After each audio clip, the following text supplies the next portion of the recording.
Madam President, as the meatpacking industry became increasingly concentrated in the 1990s, fewer animals were sold through negotiated purchases, or you could call that cash purchases, or you could call it the spot market.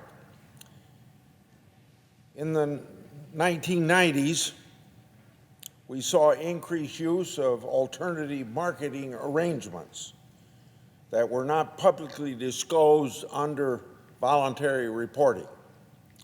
Livestock producers knew that these arrangements were not allowing them to get a fair market price for their livestock going to slaughter, so they called for livestock mandatory reporting, also known as LMR. This new law would apply to packers who purchased livestock, processed them, and marketed the meat. When the livestock mandatory reporting legislation was first considered in 1998, it unfortunately didn't get very far.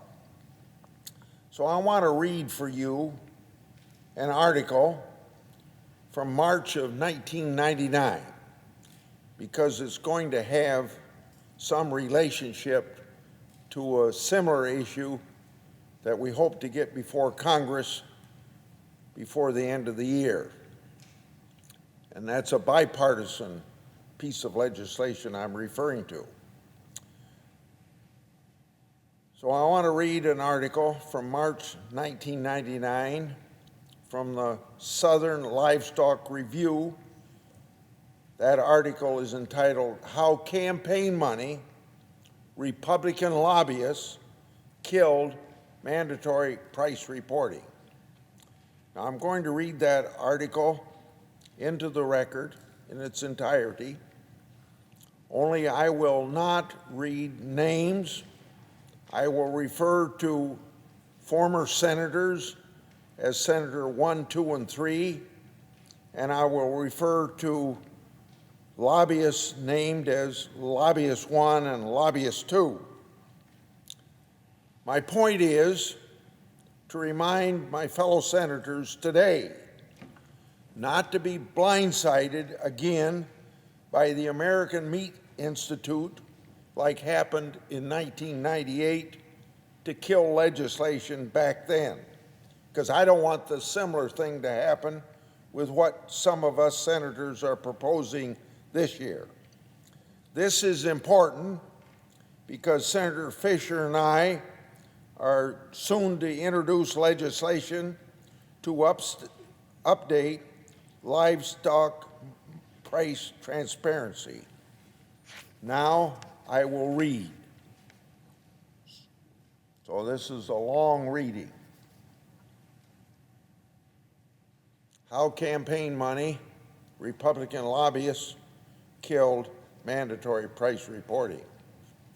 In the heat of last October's upcoming election and Congress's hurry-get-out-of-town legislating, the draft of a massive $4 billion farm bailout bill, which included federal relief for cash-strapped farmers and mandatory public price reporting in livestock markets, was in place as congressmen and senators blew home for a weekend of campaigning. When the lawmakers returned the following Monday, however, mandatory livestock price reporting was virtually gutted, butchered by well-connected Republican lobbyists and huge sums of political action campaign money from the meatpacker-backed American Meat Institute. How this deboning occurred is an object lesson in how private money often thwarts public will and why solid, sensible farm policy often dies at the hands of craven politicians, and legions of lobbyists. In July 1998, Senate Minority Leader Tom Daschle put mandatory price reporting in livestock markets into what was then a modest $500 million farm drought relief bill. Daschle, responding to years of complaints from his state ranchers over meat packer concentration, didn't ask for the moon. All he wanted was a one-year experimental program that required meat packers to publicly disclose the prices they paid when buying livestock from producers. But as the ag economy continued to skid in late summer, the bill's cost escalated, and so did the warning over what the bill would include. Daschle's price reporting request also came under attack from the AMI, the meat packer lobby in Washington. Packers viewed the idea as costly, estimated by USDA at $60 million per, and unnecessary. Yet, as momentum picked up for an even bigger farm relief bill, mandatory price reporting opponents like AMI sensed Daschle's efforts would be adopted as save the farm rhetoric built after Labor Day. To shoot down Daschle's plan, AMI hastily brought some bazookas. In early September, AMI hired lobbyist number one, a member of one of Washington's most powerful Republican lobbying firms. For an extra pop, reported the October 25, 1998 Washington Post, AMI also hired two other Republican leaders turned lobbyists, lobbyist number two and lobbyist number three. Now, plugged into the Republican power grid, AMI turned on the juice. During the 1998 election cycle, AMI doled out $198,473 in political action committee money raised from executives of member firms like Cargill's XL, ConAgra's Montfort, Kraft's Oscar Mayer, Premium Standard Farms, Farmland Industries, and Smithfield Foods. Most of the money went to Republican candidates. In fact, according to the Center for Responsive Politics, a nonpartisan campaign watchdog group, $165,973, or 84% of AMI's 97-98 PAC cash, landed in Republican campaign coffers. House Republican candidates got $114,973 of the meat packer lard. Senate Republicans got $51,000.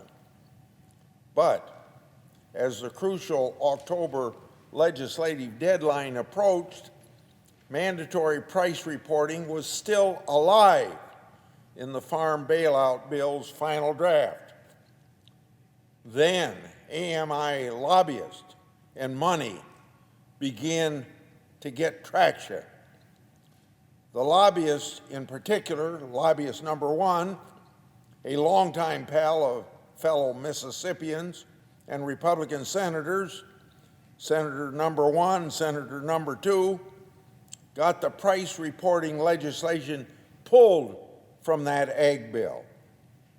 Senate Democrats and a few of their farm state Republican colleagues were furious. Daschle struck back. With Senator number 2 blessing, he folded mandatory price reporting into an even bigger $520 billion omnibus 1999 budget bill that was still hanging fire. 2 days later, it too was gutted by Republicans into a meaningless, quote, confidential one-year government investigation during which livestock prices would not be disclosed, end of quote, by the packers, according to the Washington Post. Sources say lobbyist number 1, Buddy, Senator number 1, wielded the knife. As chairman of the Senate Ag Appropriations Subcommittee, Senator number 1 refused to fund any new price reporting effort as part of the bailout bill, thus killing it there. Later, at the behest of lobbyist number 1, lobbyist number 2, and lobbyist number 3, Senators 1 neutered mandatory price reporting in the budget bill by keeping any information gained through it, quote unquote, confidential. Now, the National Pork Producers Council, a past opponent of mandatory price reporting, the American Farm Bureau, the National Cattlemen's Beef Association, and Secretary of Agriculture Dan Glickman are calling for publicly disclosed mandatory price reporting legislation from Congress. An AMI spokesman said the group will fight the new effort, but didn't know if lobbyists 1, 2, or 3 would carry water for the packers in 1999. Yet he adds, referring to lobbyist number 1, quote, he served our purposes well last year. No kidding, but the meat packers paid assassins, lobbyist number 1 and his Republican pals, stuck a knife in the back of every livestock producer in America last fall, and it's still there. Now that's the end of my reading of the March 1999 article by Alan Gubert in the Southern Livestock Review. So you see, many of the same hurdles that we went through in '98 are the hurdles that we're facing now with making needed cattle market reforms. The same high-powered and well-connected lobbyists who work for the big 4 meat processors are still the same high-powered and well-connected lobbyists who are lobbying against the market reform, the reforms of today. Those reforms are being proposed by a bipartisan group of senators and will soon be introduced. But I've got news for you. The special interests of the meat packers don't have a vote in the United States Senate. Last week, Senator Fisher, Tester, Wyden, and I announced a framework to increase price discovery and transparency in the cattle market. You'll never guess who, once again, is fighting this common sense legislation. The very same group that I referred to as AMI, the American Meat Institute, now called the North American Meat Institute, that same group that in the 1990s, the 1990s was against the livestock mandatory reporting legislation has come out against the independent cattle producers again today. See, these powerful corporations are against any reform that would give independent producers more leverage in negotiating a fair price for their cattle. In 1998, South Dakotan Tom Daschle led the charge against these big meat packers. And while the livestock mandatory reporting was stalled in 1998, in 1999, Senator Daschle was able to get that across the finish line. And it is still law, but it isn't a perfect piece of legislation, and our proposals are to improve it dramatically. Now we have senators, farmers, consumers from all over the country that want to see reforms. Livestock farmers are losing money. Consumers are paying record high prices for beef. Meat packers are making record profits.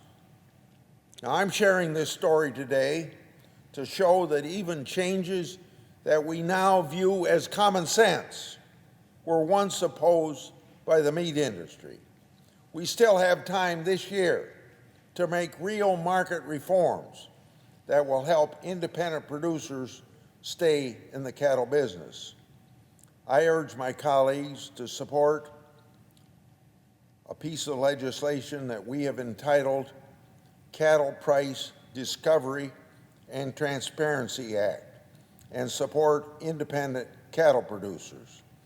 I hope you will join Senator Fisher, this senator, Senator Tester, and Senator Wyden, and several other senators in the last 24 hours that have joined this effort.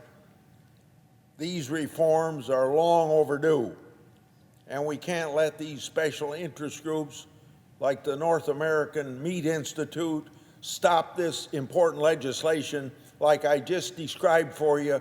They described it, they stopped it in 1998. And thank God Senator Daschle didn't give up, because the next year he eventually got it done. I yield the floor and suggest